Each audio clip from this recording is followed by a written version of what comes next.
बुलाया गया कई बार। हाँ, कई बार प्रिंसिपल ऑफिस में बुलाया गया या रोती रह गई कि मैम ये वीडियो इसमें कैमरे में आप चेक कर लीजिए कैमरे, लेकिन किसी ने उसको उसकी बात सुनी नहीं और कैमरे में चेक भी नहीं किया गया। जिस कंडीशन में उसने अपने बिटिया को देखा, अगर उसके कपड़े फटे थे, जैसे भी वो फटे हों, लेकिन एक माँ के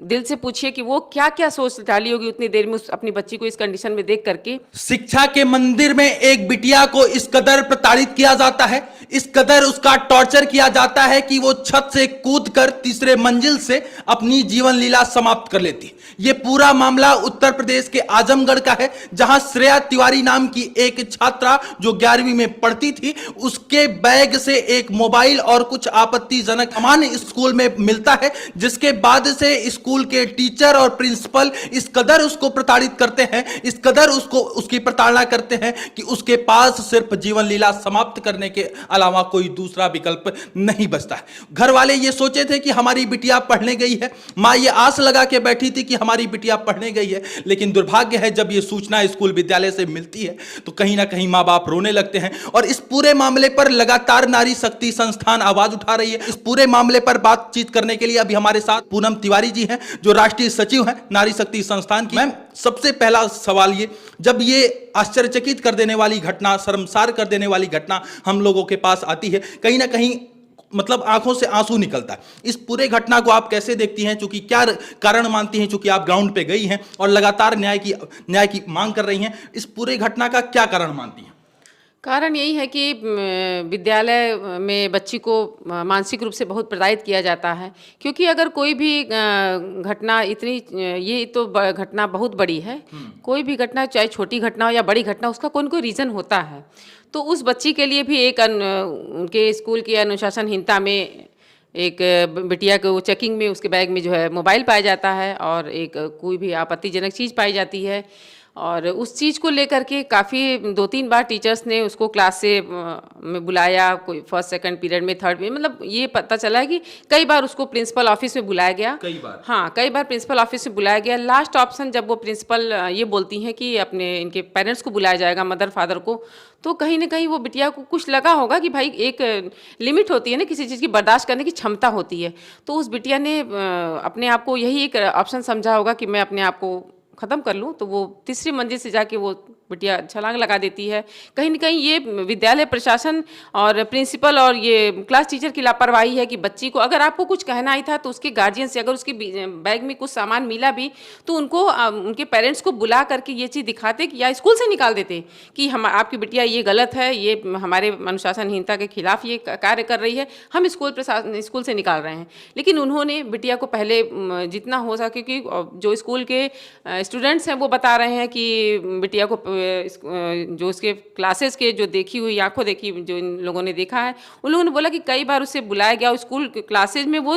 मोबाइल और आपत्तिजनक चीज़ दिखाई गई, तो और कहीं ना कहीं बिटिया रोती रह गई कि मैम ये वीडियो इसमें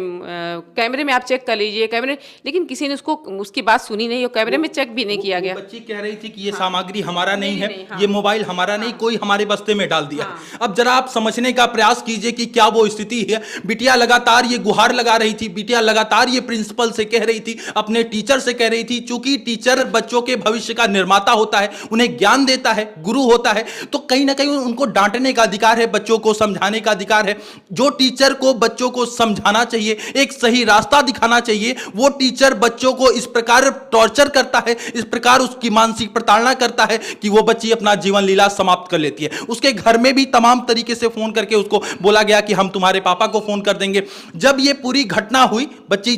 तीसरी मंजिल से जाके छलांग लगा देती है, उसके बाद कहीं ना कहीं पूरी तरीके से स्कूल प्रशासन के ऊपर यह आरोप लगा कि पूरे मामले की लिपापोती की गई। मैम, मैं सही कर रहा हूं, इस पूरे मामले की लिपापोती की गई? लिपापोती मीन्स जैसे अगर आप कोई भी इस तरह की दुर्घटना होती है, तो अगर इस केस में तो इनको टच भी नहीं करना चाहिए था कि पुलिस को पहले इन्फॉर्म करना चाहिए। पुलिस को नहीं पुलिस को इन्फॉर्म नहीं किया ये लोग। ठीक है, हम मानते हैं कि आप इमीडिएटली आपका ये धर्म बनता है कि कोई गिरा तो उसको मैं हॉस्पिटल लेके जाऊँ, बच्ची बच जाए, ठीक। लेकिन फिर भी आपको एक आप स्कूल के प्रिंसिपल को या किसी को, एक स्टाफ को भी, एक पुलिस को इन्फॉर्मेशन, क्योंकि इतने सारे थे, किसी को एक अपनी चौक अपने थाने पे कम से कम एक इन्फॉर्मेशन देनी चाहिए कि हमारे स्कूल में ये घटना हुई है। तो वहाँ नहीं, अगर आप सही हैं अपनी जगह पे तो आपको ये सब करने की क्या ज़रूरत थी। आप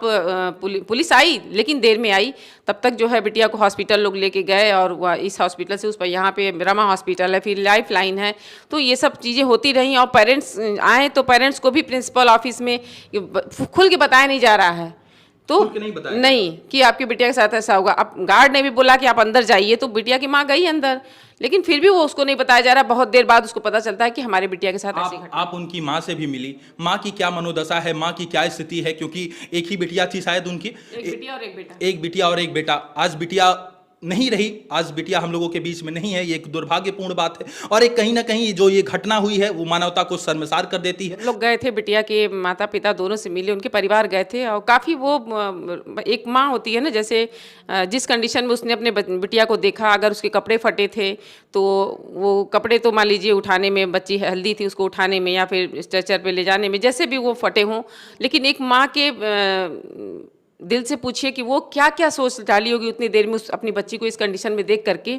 तो वो वही बातें वो दोहरा रही, मेरे बच्ची के साथ गलत हुआ, हम लोग उनको काफ़ी समझाया, हम लोगों ने गलत नहीं हुआ है, ऐसे ऐसे हुआ। तो काफ़ी, अब कितना भी वो माँ है ना, तो माँ बाप बहुत सारे सपने देखते हैं बच्चों को लेकर के कि हमारी बिटिया बड़ी होगी। तो ये वो काफ़ी होनहार बिटिया थी, वो 10th की टॉपर थी, जिस स्कूल से उसने टॉप किया था। तो बहुत तकलीफ हुई इस बिटिया के बारे में जान करके। मैं तो बहुत करीबी से नहीं थी, लेकिन अब उसके बारे में जब से 2-3 दिन से घटना हुई है, बहुत कुछ जानकारी ली मैंने, तो मुझे पता चला कि बिटिया बहुत होनहार थी। तो काफ़ी दुख हुआ कि बताइए, वो इस तरीके की बच्चियां अगर तो माँ बाप की जाती हैं तो माँ बाप को कितना कष्ट होता होगा। क्योंकि नारी शक्ति संस्थान की आप राष्ट्रीय सचिव हैं और पूरी तरीके से मामले को तत्परता और गंभीरता से लेते हुए इस मामले पर आवाज बुलंद कर रही थी। अभी इस मामले पर पुलिस ने 2 लोगों की गिरफ्तारी कर ली है। क्या लगता है कि आपको इससे परिवार को न्याय मिल पाएगा? उस माँ को न्याय मिल पाएगा जिसकी बिटिया को छीन लिया गया? उस माँ को न्याय मिल पाएगा जिसकी बिटिया पढ़ने जाती है और उसके बाद घर वालों को, परिजन को यह सूचना मिलती है कि हमारी बिटिया छत से छलांग लगा दी, और इसलिए छलांग लगा दी क्योंकि टीचर उसे प्रताड़ित कर रहे थे, इसलिए छलांग लगा दी क्योंकि प्रिंसिपल उसे प्रताड़ित कर रहे थे? हाँ, ये दुर्घटना तो बहुत ही निंदनीय है, और हम चाहेंगे कि अपनी जो भी हमारी मांगे थी, 5 सूत्री मांगे, उसमें हम लोगों ने योगी जी तक ये बात कही रखी है कि बिटिया के परिवार को मुआवजा भी दिया जाए और एक सरकारी नौकरी के लिए हम लोगों ने, क्योंकि वो काफ़ी बहुत रिच फैमिली, सामान्य वर्ग का परिवार है और सीधा साधा परिवार है, इसलिए हम लोग की यही अनुरोध है योगी सरकार से कि बिटिया के परिवार को मुआवजा भी मिले और बिटिया के परिवार को न्याय मिले। जो भी दोषी हों उनकी गिरफ्तारी तो हो गई है, लेकिन उसमें बेल ना हो, ये एक अनुरोध मैं करना। हाँ, ये गिरफ्तारी हो गई है लेकिन बेल नहीं होना चाहिए, यानी कि आपके मन में ये डर है कि कहीं ना कहीं वो जो लोग इस तरीके से घटना में संलिप्त हैं, जिन लोगों के कारण इस तरीके से हुआ है, वो लोग बाहर आ जाएंगे। एविडेंस इसमें ठोस सबूत, इन लोगों को, पुलिस को ठोस सबूत जो है जुटाने पड़ेंगे, और लोगों को, उसमें पेरेंट्स को भी, जो लोग वहाँ पे इन्वॉल्व थे उनको ठोस सबूत दें जिससे कि केस मजबूत हो, क्योंकि सबूत के आधार पे ही ये में कार्रवाई होगी और केसेस बनेंगे। तो थोड़ा सा ठोस सबूत की जरूरत है, तो इसलिए मैं यही चाहूँगी। मतलब आपको लगता है कि ये मामला हाई प्रोफाइल केस बन सकता है, क्योंकि एक विद्यालय और एक नामी विद्यालय, और नामी विद्यालय एक प्रतिष्ठित विद्यालय, मैं विद्यालय के ऊपर प्रश्न चिन्ह टीका टिप्पणी नहीं कर रहा हूं, लेकिन सवाल है कि यदि आप इस तरीके से कर रही हैं, दोषी आरोपी बाहर ना आए, तो कहीं ना कहीं आपके मन में ये बात है कि समाया हुआ है कि वो लोग अपने धन बल का प्रयोग करके, बाहुबल का प्रयोग करके कहीं ना कहीं बाहर आ जाएंगे। हाँ, सभी अपने बचने की कोशिश करते हैं और वो लोग भी बचने की कोशिश करेंगे, क्योंकि गलती तो अब उन लोगों ने कर दी है। बच्ची को, ये उन लोगों ने सोचा भी नहीं रहा होगा कि ऐसी घटना हो जाएगी और इस तरीके से बच्ची कर लेगी, लेकिन हो गया। तो अगर हो गया तो क्यों हुआ, तो उसके लिए अगर पनिश नहीं किया जाएगा, अगर इनको सज़ा नहीं मिलेगी, तो आगे और भी जो गलतियां हैं ये बढ़ती जाएंगी, हमारे और भी बच्चियां ऐसी भेंट चढ़ती जाएंगी, फिर हम पेरेंट्स और हमारे समाज में ऐसे होता रहेगा। अब एक सवाल मैं करना चाहता हूं, अब नारी शक्ति संस्थान से हटके एज ए माँ, as a parents, as a guardian, आप इस घटना को कैसे देखती हैं?